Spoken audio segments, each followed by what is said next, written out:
मीराबाई की कृपा से जयमल के अंदर भी भक्ति आ गई थी। मीराबाई को अपनी गुरु स्वरूप में देखते थे। जब जयमल राजा बन गए मेड़ता के तो उन्होंने एक नियम बनाया। वो 4 घंटे बैठ करके ठाकुर जी की सेवा करते थे और नाम स्मरण करते थे नेत्र बंद करके। और उन 4 घंटों का नियम था कि चाहे आक्रमण हो जाए, चाहे ब्रह्मा जी आ जाए, चाहे दुनिया का कोई व्यक्ति आ जाए, इन 4 घंटों के बीच में यदि किसी ने भी जाकर के जयमल को छेड़ा या जयमल को उठाने का प्रयास किया, उसको मृत्यु दंड मिलेगी। ठाकुर जी की सेवा के बीच में कोई जयमल को छेड़ता नहीं था। पूरे राज्य को पता था इतने बजे से लेकर के इतने बजे तक, इस काल से इस काल तक हमारे राजा जो हैं वो सेवा में रहते हैं ठाकुर जी की में। चाहे दुनिया इधर उधर हो जाए, जयमल की भक्ति नहीं इधर उधर होती। तो जयमल की देखा देखी राज्य में कई लोगों ने नियम बना लिए, किसी का 1 घंटे का, किसी का 2 घंटे का। एक बार की बात है कि जयमल के पड़ोसी राज्य के एक राजा वो जयमल से बहुत द्वेष मानते थे। उन्होंने बहुत बार प्रयास किया जयमल जी के ऊपर आक्रमण करने का, पर जयमल बड़े योद्धा थे, बड़े वीर थे, नहीं कर पाए। तभी उनको किसी ने जाकर के बताया, बोले जयमल राजा का एक नियम बताया आपको? बोले क्या? बोले वो 4 घंटा के लिए ठाकुर जी की सेवा में जाते हैं और जितनी देर वो ठाकुर जी की सेवा में जाते हैं उतनी देर नियम है, कोई उनको जाकर के छेड़ नहीं सकता, कोई उनसे कुछ बोल नहीं सकता। अगर हम लोग उस काल में चढ़ाई कर दें मेड़ता पर तो हम विजय प्राप्त कर सकते हैं, क्योंकि सेना भी बिना राजा की आज्ञा के तो आक्रमण करेगी नहीं। तो हम लोग पूरे मेड़ता को घेर करके चढ़ाई कर देंगे। तो पड़ोसी राजा ने कहा ये उचित समय है, और उन्होंने अर्धरात्रि में ही पूरी सेना इकट्ठी करके मेड़ता पर चढ़ाई कर दी। और मेड़ता ठीक उस समय पहुंचे जिस समय जयमल अपने भजन में बैठ गए थे। सामान्य सेना नहीं थी, वर्णन आता है बोले इतनी सेना लेकर के गए, पूरा मेड़ता चारों ओर से घेर लिया। इतने मेड़ता में जन नहीं रहते थे जितनी सेना ने आकर के मेड़ता को घेरा। मेड़ता को घेर लिया और बस आक्रमण करने ही वाले। यहां मंत्री, महामंत्री, सेनापति आदि सब दौड़ने लगे, क्या करें? बोले ये तो वही काल है, राजा हमारे भजन में बैठे, बीच में विक्षेप डाल नहीं सकते। तब सबने जाकर के जयमल की माता जी, राजमाता से जाकर के कहा आप कोई निदान बताओ। राजमाता को अधिकार है कि वो जयमल के भजन के बीच में जाकर के जयमल से कुछ बात कर सकती। राजमाता ने कहा रुको मैं जाकर के बात करती हूं। तो जयमल अपने साधना में बैठे थे, भगवान की सेवा आदि करके, पूजा निवेदन करके, श्रृंगार आदि करके, नाम जप करके, सुंदर दीप जले हैं और जयमल नेत्र बंद करके ठाकुर जी का मानसी चिंतन कर रहे हैं। तभी राजमाता ने जाकर के कहा पुत्र जयमल, हमारे मेड़ता पर पड़ोसी राजा ने चढ़ाई कर दी है, चारों ओर से सैनिकों ने घेर लिया है, तुम्हारी आज्ञा के बिना हम कुछ कर नहीं पाएंगे। तुम्हारी साधना ना छूटे, तुम्हारा भजन ना छूटे, ये हमारा प्रयास है, पर कुछ तो आज्ञा करो। अरे कुछ नहीं तो केवल आक्रमण ही बोल दो, मंत्री, सेनापति, महामंत्री सब संभाल लेंगे। जयमल जी ने बाकी बात तो नहीं सुनी, केवल इतना सुना कि मेड़ता को पड़ोसी राजा ने घेर लिया। राजमाता की बात सुनी तो जयमल के मुख से अपने आप शब्द उत्पन्न हुआ, हरि जाने सब जनन की पीर। हरि सब लोगों की पीड़ा समझते हैं और हरि हमारे रक्षक हैं, तो हरि ही रक्षा करेंगे।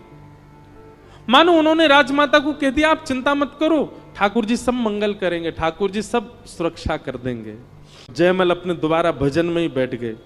ठाकुर जी के नाम को, ठाकुर जी की सेवा को, ठाकुर जी के भजन को इतना ज्यादा प्यार है, एक क्षण नहीं लगेगा पूरे राज्य पर कब्जा हो जाएगा, पर ये मेरा भजन नहीं छोड़ रहा, मेरी भक्ति नहीं। मैं प्रसन्न हूं जयमल की इस भक्ति से, इस भाव से, इस नियम से मैं अत्यंत प्रसन्न हूं। और जब जयमल ने कहा है तो फिर रक्षा मैं ही करूंगा। और इतने में ही श्याम वर्ण के प्रभु श्री राम पीली पीतांबरी पहने, गले में सुंदर वैजंती माला पहनी है, सुंदर कुछ आभूषण पहने हैं, सिर पर मुकुट पहना है, एक राज योद्धा की तरह कवच धारण करके, अपने कंधे पर धनुष लेकर के, बाण सजा करके तुरंत गए और जाकर के जयमल के ही अश्व को, जयमल के ही घोड़े को, जिस घोड़े पर बैठ करके जयमल युद्ध करने जाता था, उस घोड़े पर प्रभु श्री राम जाकर के बैठ गए और ना जाने कैसे राजभवन के ऊपर छत पर ले जाकर के उस घोड़े को खड़ा कर दिया।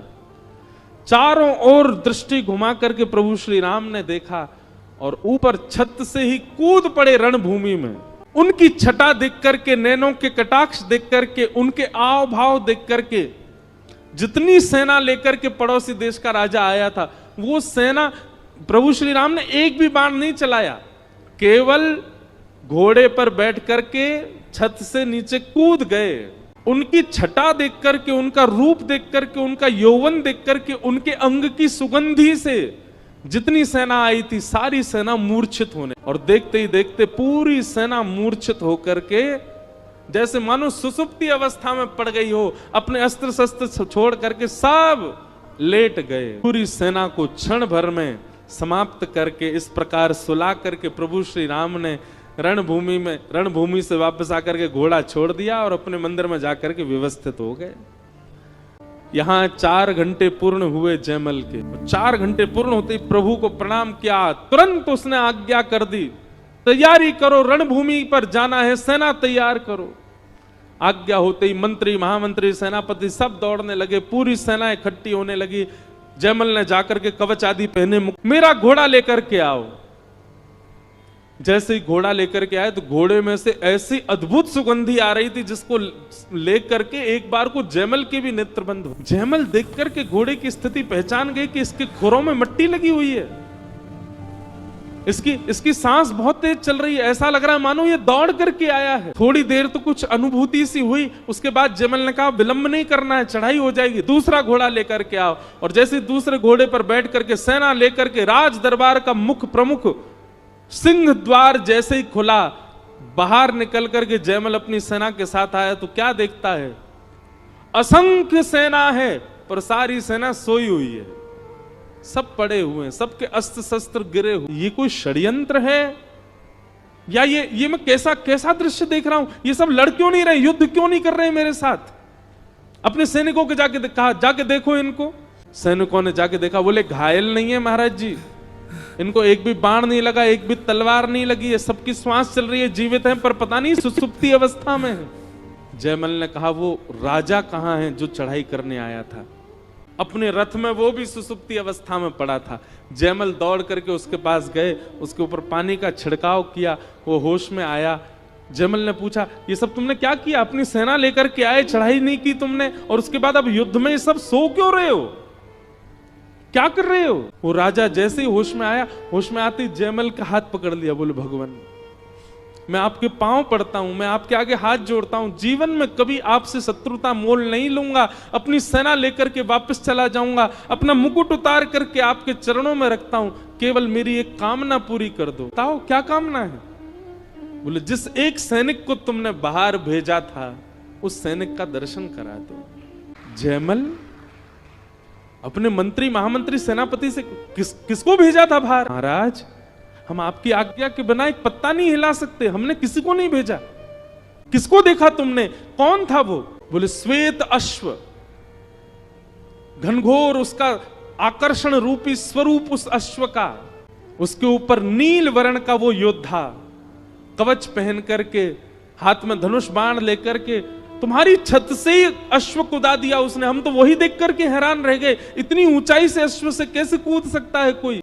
उसने किसी को नहीं मारा, वो केवल एक बार हम सब के आगे से घूम के चला गया। उसके तिरछे चितवन, उसके कटाक्ष नयन, उसकी मधुर मुस्कान, उसकी अति सुंदर नासिका, उसके कानों के कुंडल, उसके घुंघराले केश, उसका यौवन ही ऐसा था कि उसको देख करके हम सब अचेत हो गए। एक बार उस सैनिक से मिलवा दो। जयमल के नेत्र सजल हो गए और वो कड़ी से कड़ी जोड़ने लगा। मैं साधना में बैठा हूं, मेरी आज्ञा के बिना कुछ हो नहीं सकता। राजमाता ने आकर के मुझको कहा कि चढ़ाई हो गई है, तब मैंने कहा हरि रक्षा करेंगे। कहीं ऐसा तो नहीं हरि ने ही रक्षा की? और तभी उसने मन में विचार किया कि मेरे घोड़े में से एक अद्भुत सुगंधी आ रही थी, उस घोड़े के पैरों में मिट्टी लगी थी, वो घोड़ा हाँफ रहा था, शायद ठाकुर जी उस घोड़े पर बैठ करके गए हों। जयमल तो बेचैन सा हो गया, उल्टा चरणों में गिरने लगा उस राजा के, और सब सैनिकों के हाथ जोड़ने लगा, पैर पूजने लगा। बोले ले जाओ मेड़ता को, अपना लो, स्वीकार कर लो, ये आपका है नाथ। वो राजा बोले ऐसा क्यों कह रहे हैं आप? बोले अरे भगवान, वो कोई सैनिक नहीं आया था, वो कोई सामान्य व्यक्ति नहीं था, साक्षात जगत नियंता जगदाधार त्रिलोकीनाथ प्रभु श्री राम ही आए थे। मैं तो भजन करता हूं 4 घंटे, मैं तो साधना करता हूं, पर कभी प्रत्यक्ष नहीं देख पाया। धन्य है आप लोग जो आपने उनका प्रत्यक्ष दर्शन किया। जयमल राजा तो रोने लगे कि नाथ मुझे क्यों नहीं आपने अनुभव कराया अपना। वापस अपने भवन की ओर जा रहे थे, सैनिकों से पूछते जा रहे थे घोड़ा कहां घुमाया था उन्होंने। सब बता रहे थे, देखो ये उनके यहां घोड़े घूम रहा था, यहां पर थोड़ी देर रुके थे, यहां पर ऐसे करके उन्होंने देखा था, यहां पर उन्होंने अपनी भुजा उठाई थी, यहां पर उन्होंने धनुष उठा, बाण चलाया नहीं, बस हमको डरा रहे थे धनुष बाण दिखा दिखा करके। जयमल उस पूरे पथ को देख रहा है जहां ठाकुर जी घूम के गए। तभी जयमल को स्वर्ण के कुंडल मिले, और उस कुंडल को जैसे ही जयमल ने देखा, वो जयमल के निज ठाकुर जी जिनकी जयमल सेवा करता था उनके ही कुंडल थे। अपने मस्तिष्क से लगा लिए, अंदर गए, भवन में जाकर के मंदिर में जैसे ही अपने ठाकुर जी को देखा, श्री ठाकुर जी मूर्तिमंत खड़े हैं, मंद मंद मुस्कुरा रहे हैं। तभी जयमल ने कानों की ओर देखा तो एक कान में कुंडल था, दूसरे कान में कुंडल नहीं था ठाकुर जी के, और प्रमाणित हो गया कि ठाकुर जी ही गए। उस दिन से तो और अथाह भक्ति हो गई जयमल। और जो राजा अपनी सेना लेकर के चढ़ाई करने आया था वो सदा के लिए मेड़ता का दास बन गया और जयमल का दास बन गया, सदा के लिए उनकी सेवा में लग। एक बार जयमल अपने ठाकुर जी की सेवा कर रहे थे, तो सेवा करते करते उनको अत्यंत मन में ऐसा भाव आया कि ये स्थान ठाकुर जी के अनुकूल नहीं है। जिस मंदिर में ठाकुर जी बैठे थे, कम से कम ठाकुर जी की शयन की व्यवस्था तो अति उचित होनी चाहिए। जयमल ने एक सुंदर कुटिया बनवाई और उसमें ठाकुर जी की सारी व्यवस्था करी, शयन की, पंखा लगाए, गादी जी लगाई, सब व्यवस्था की। आपकी पत्नी के मन में एक बार भाव आया कि 4 घंटा सुबह साधना करते हैं, रात भर पता नहीं कुटिया में बैठे रहते हैं, देख के तो आऊं क्या है। जयमल के ठाकुर जी रहते मंदिर में ही थे, कुटिया केवल उसने भाव के लिए बनवाई थी कि ठाकुर जी रात में जब आपको शयन करना हुआ करे तो आप कुटिया में आ जाया करो। उस कुटिया में ठाकुर जी थे नहीं, केवल शयन गद्दी होती थी। एक बार आपकी पत्नी ने अर्धरात्रि में जाकर के देखने का प्रयास किया कि देखूं तो ये कैसी कुटिया है। भीतर झांक करके देखा तो उस कुटिया में सेज पर जो पलंग लगाया था, प्रत्यक्ष प्रभु श्री राम और श्री जानकी जी उस पर पौड़े हुए थे। आप तुरंत घबरा गई और दौड़ करके गई और जयमल जी के पास जाकर के प्रणाम किया। बोले क्यों? कुटिया में तो श्याम वर्ण के ठाकुर जी और गौर वर्णा श्री सीता जी पौड़ी हुई हैं, और वो कोई मूर्ति नहीं है, वो प्रत्यक्ष पौड़े हुए हैं। जयमल के नेत्र सजल हो गए। बोले मैंने तो कुटिया बनवाई थी कि ठाकुर जी आपका मन हुआ करे तो आप, पर ठाकुर जी ने उसको स्वीकार